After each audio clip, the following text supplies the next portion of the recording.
All right, you guys, so back to the murder at the Millennium Part 2. Now, I'm already in jail for reckless discharge of a firearm within a municipality. This is actually what I went to prison for, but I actually initially got probation for this case. So I'm in jail for this reckless discharge, and all of a sudden, across the news, it starts talking about this murder at the Millennium. Now, I don't have any clue who Brian Griffin is at this point.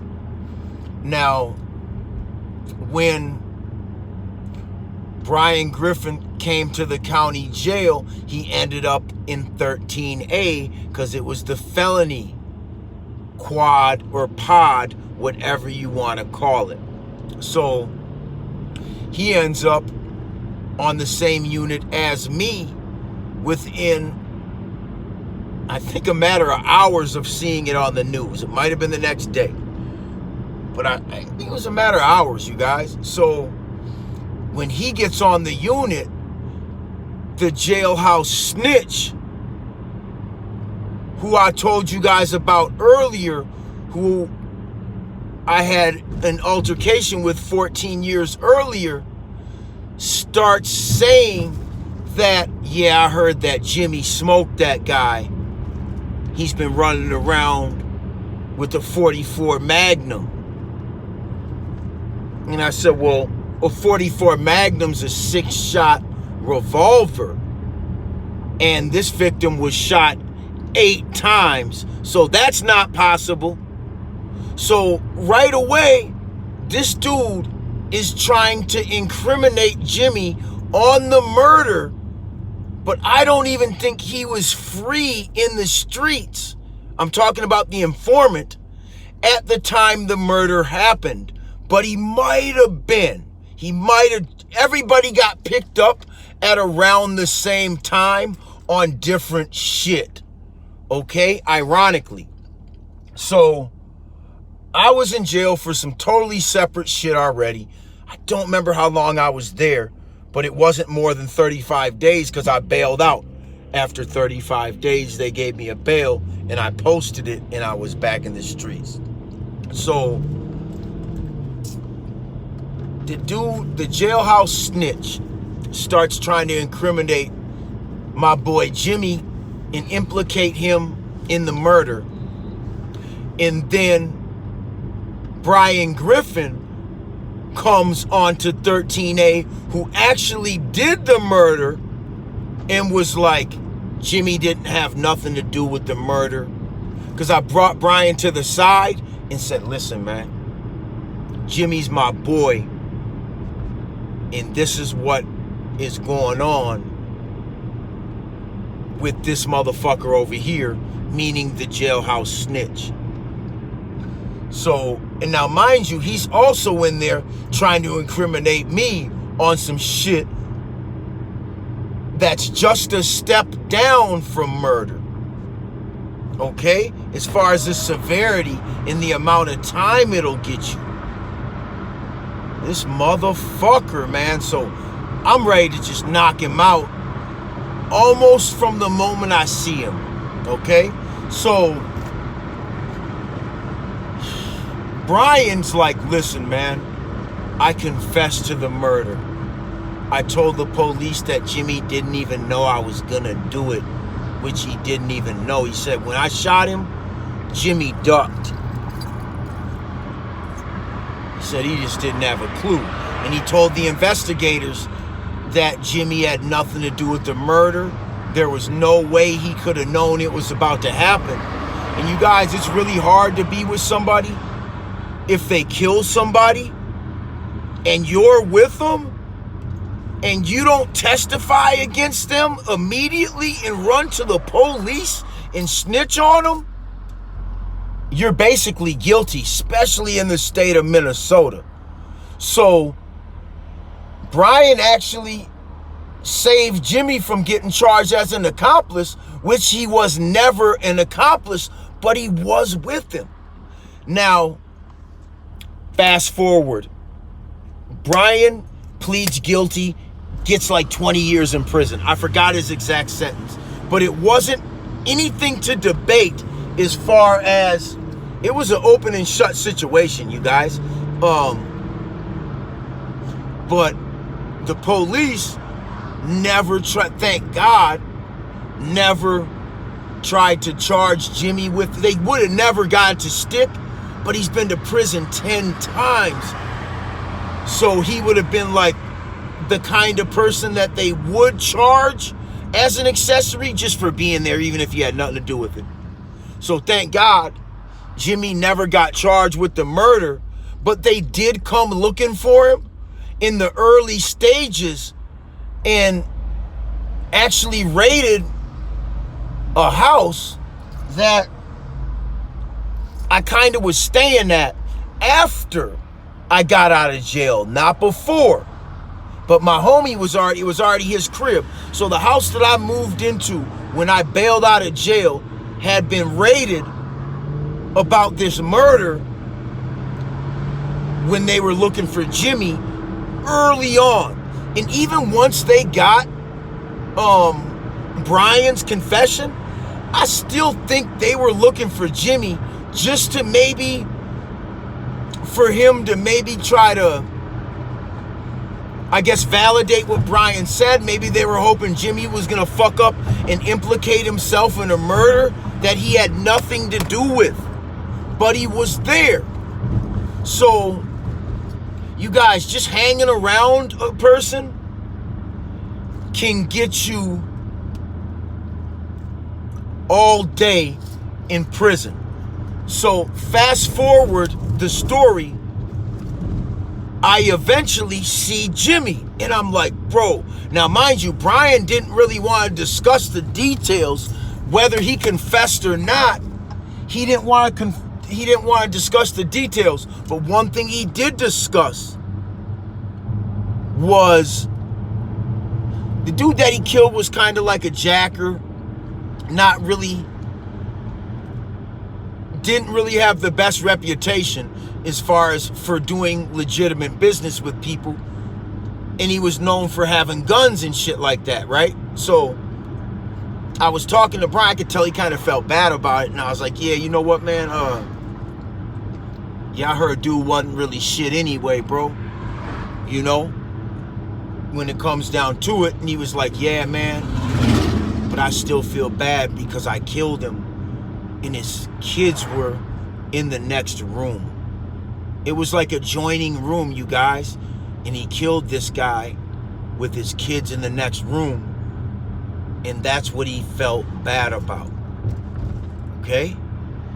Even though he felt like dude was trying to threaten him, punk him, do all this shit to him, whatever, which he really, you guys, might have been trying to do. But I don't even really know if he was really trying to do that to him. They were both really high on methamphetamine.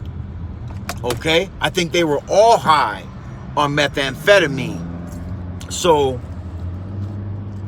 yeah, you know, even though he killed him like that, he emptied the whole clip in him. When I got to talk to Jimmy finally, I was like, bro, what happened, man? He's like, bro, we did whatever we did and we were about to leave. And then right before we walked out the door, Brian upped a banger, spun around and unloaded the clip into the guy's torso. And I'm like, damn, I said, bro, what did he say upon getting blasted like that, dog? Because I ask weird questions about these kind of scenarios, you guys. So I'm like, bro, what did he say? He obviously died right away, but I was like, what was he, what did he say when the dude unloaded the clip on him, man? If anything, my boy Jimmy was like, man, he looked at us and he was like, I'm dying. And he went out. And for some reason, that shit stuck in my mind, you guys. The way that he told them that he was dying.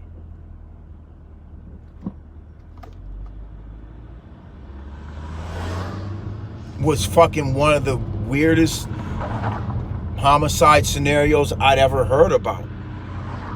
To be honest with you guys, and I've never met anybody that has took somebody's life that can stand on it and say, I don't give a fuck about that motherfucker and I'm glad he's dead.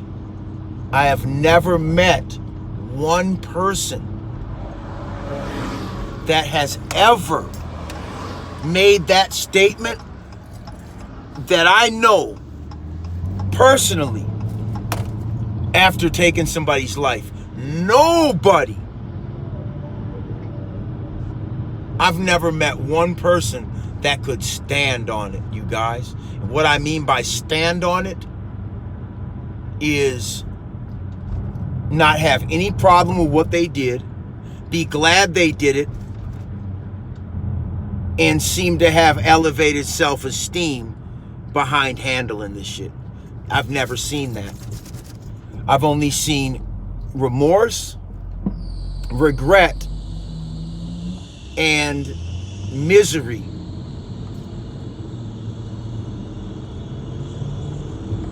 come from these individuals as far as the situations that they've gone through in taking people's lives. So the next time I saw Jimmy, man, he called me, and it was so fucking crazy because he called me and it was like 7 in the morning. And I'm like, what's up, bro? And he's like, man, I need to talk to you, man. Like, bro, I just really need some advice right now, man. So I'm like, all right, come over. Like, what's up, man? So he shows up. And at the time, I'm not a felon. So he shows up and he asks me if I can get him something to help him protect himself. And not in those words. And I'm like, what do you got going on? Protect yourself from what? And he's like, man, you know, I got to go make this move right now. But it's homie's people who got blasted in the hotel room that are calling me. And I'm like, and you're debating showing up? And he's like, man, I ain't scared of shit, man. I ain't no bitch, man. I said, dog, this ain't about you being a bitch. I know you're not a bitch. But why would you put yourself in a situation like this after what just happened and what you saw take place? He told me it was more blood than anything he had ever seen in his life. He said it was one of the most traumatic things he'd ever seen. And he was about to put himself right back in the same scenario. Over $120 worth of whatever. And I said, man, don't you know in a half hour somebody else is going to call you for that same thing you got? Just tell them no. Don't go. Don't do it. And he was like, man, I'm so glad I came and talked to you, bro, because that's why I came and fucked with you, bro, because I knew you'll give me the best advice, man. And a lot of times, a lot of these people are out of their minds in these scenarios. So they need somebody to talk them back to sanity, back to reality, back to, they know how the situation should go, but they be so fucked up, they be forgetting the protocol. So it was so crazy to me that even though my homie witnessed this, it didn't fully wake his ass up. He was about to put himself right back in the same situation. with the same product. $120, dog? And you might have to go out like that? Over $120? Dog, somebody else is gonna call you for that shit, and they're not fitting to be on none of that. So you just need to just wait. And all money ain't good money, bro. So yeah, you guys, that was the murder at the Millennium. I think I covered everything that's relevant in the situation. You're 9 times out of 10, you're going to jail for murder too. If you're with somebody and your boy does that, you're gonna go down for that shit too, you guys. So luckily Brian was a solid dude and took full responsibility for killing somebody under psychosis. Like, he was going through psychosis. Brian had been up too long. I think he was hearing shit, and I don't think that dude was even fucking with him, you guys. I think Brian just killed him on some paranoid shit, and that's what he felt like too at the end. You know, like, he was able to talk about it to a certain extent while we were in the county jail because he already confessed to it, but there were still certain things that he didn't really want to discuss. I got the real details from my homeboy Jimmy. Once we saw each other again, he broke down to me how it really went. I'm sure Brian was probably kind of high too when I saw him in the county jail, you know. So yeah, you guys, I don't like drugs. I don't care how much I've been around them, done them, sold them. I'm not with that shit no more, and it might confuse a lot of people that know me. But you guys, I'm serious when I say this shit. I'm not just saying it because I'm on YouTube. I know a lot of people are probably like, damn, it's like, no, I'm serious, you guys. I'm serious. I'm fucking serious. Any of my close homies know this, but anybody who ain't seen me for a while, bro, I'm serious about what I'm saying. You know? Fuck this shit.